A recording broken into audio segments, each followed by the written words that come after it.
It's time to empower your magical self. It's day 19 of the book we're reading together, the book that I wrote, Empower Your Magical Self with a 1-month habit break, a handbook for reclaiming sovereignty in 30 days. You can get it on Amazon as a paperback or on Kindle in the TikTok shop or at Alchemy Ritual Goods in Denver. Day 19, shadow work. Doing one's shadow work is, to my mind, a huge and necessary step on the path to becoming a liberated and realized individual. But it's not easy and it never ends, so most people elect to skip it.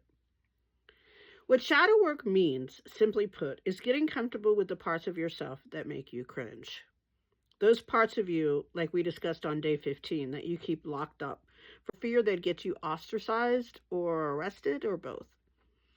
It's easy to look at those shadowy parts as demonic entities that take you over, foes who you very definitely are not.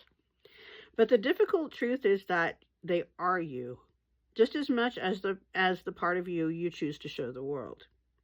The shadow is often the very opposite of the public persona. Think of it this way. If a person's self-esteem resides in their perception of themselves as kind and generous, the worst, most upsetting thing that could happen to them would be that they are found out to be truly miserly and cruel. And certainly there is a part of them that is miserly and cruel. They may deny it. I don't have a mean bone in my body. But that will only make them more ashamed and hateful toward that part, making that part even more hateful and cruel and miserly. It's like the family analogy we used earlier. If a family identifies as a good, kind, law-abiding family, and one son is a car-stealing, meth-cooking ball of anger, it causes a bit of an identity crisis for the family, doesn't it? We're good, but he's bad, so if he's one of us, what does that say about us? It may be easier or more seemly to ostracize the son and publicly state that a demon got into the family line than it is to figure out what's at the root of his troubles and close ranks around him. But a truly well-lived life is often difficult and quite unseemly, isn't it?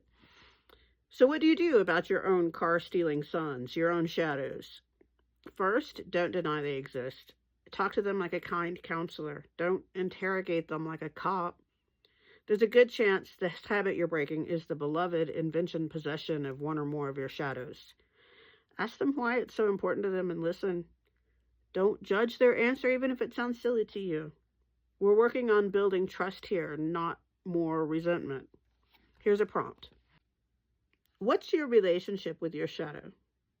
Does it hold you in its thrall because you know it can bring you to your knees with shame in an instant? Where does your shadow fit in terms of your guard dog ego and what we discussed on day 15 about the different parts that compose you, yourselves? How can you become more comfortable with your shadow? And that is it for day 19. Tomorrow, we will talk about another of my favorite subjects, my soul lit. Living a soul lit and living so that everything you do lights your soul on fire. Okay, I'll see you tomorrow. Love you. Bye.